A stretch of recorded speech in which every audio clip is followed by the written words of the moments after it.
6টি ঘটনায় জড়িত এক ব্যক্তিকে আমরা ইতিমধ্যে আইনের আওতায় নিয়ে এসেছি।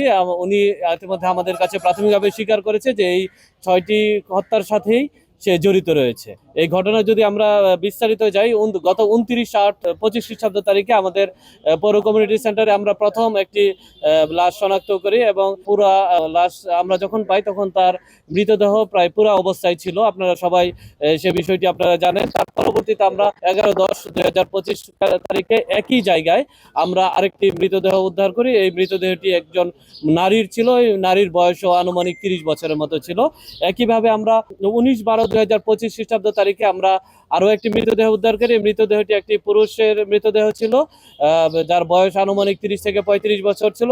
ওই মৃতদেহটিও পুরা অবস্থায় আমরা পাই।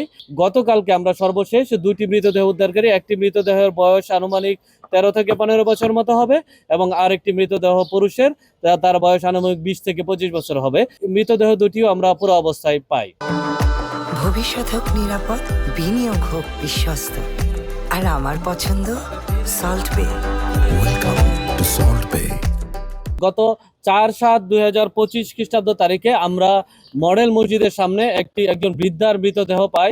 আমরা প্রাথমিকভাবে ধারণা করেছিলাম হয়তো বৃদ্ধ বয়সে 65 বছর বয়সী বৃদ্ধ ছিল, উনি হয়তো বার্ধক্যজনিত কারণে মৃত্যুবরণ করেছেন। আমরা এভাবে একটি অপমৃত্যু মামলা রুজু করি, কিন্তু পরবর্তীতে দেখা যায় যে আমাদের যখন পোস্টমর্টম রিপোর্ট আসে দেখা যায় তাকে শ্বাসরোধ করে হত্যা করা হয়েছে।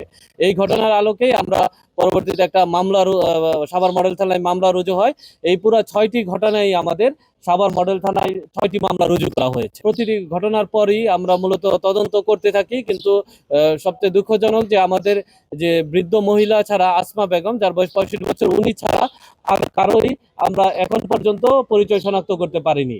আমাদের সাভার থানায় মামলা রুজু হওয়ার পর আমাদের থানা পুলিশ, আমাদের ডিটেকটিভ ব্রাঞ্চ সহ আমরা সবাই মিলে মূলত কাজ করতে থাকি যে এই ঘটনার পিছনে কারা জড়িত আছে। পুলিশ সুপার স্যারের নির্দেশনায় আমাদের অফিসার ইনচার্জ সহ তার যে টিম আছে, এই টিমের নেতৃত্বে আমরা নিয়মিতই আমাদের যে এখানে কমিউনিটি সেন্টার, এটার উপর নজরদারি বৃদ্ধি করি। আপনারা জানবেন যে ইতিমধ্যে আমরা পৌর কমিউনিটি সেন্টার আমাদের পৌরসভার সহায়তায় আমরা পরিচ্ছন্ন করেছি, লাইটিং এর ব্যবস্থা করেছি এবং কিছু সিসিটিভি ক্যামেরা আমরা ইতিমধ্যে স্থাপন করেছি।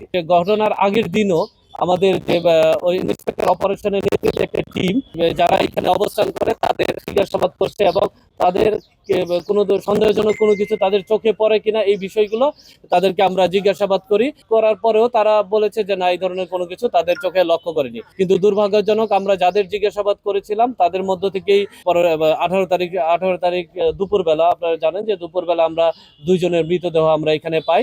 এই মৃতদেহগুলো পাওয়ার পর আমরা যেহেতু সিসিটিভি ফুটেজ আছে, আমরা সিসিটিভি ফুটেজগুলো বিশ্লেষণ করি এবং আমরা সিসিটিভি ফুটেজে বিশ্লেষণ করে একজনের অবয়ব আমরা লক্ষ্য করি, যাকে আমাদের সন্দেহের তালিকায় নিয়ে আসি এবং তার নাম সে মশিউর রহমান খান ওরফে সম্রাট বলে তাকে নিজেকে পরিচয় দেয়।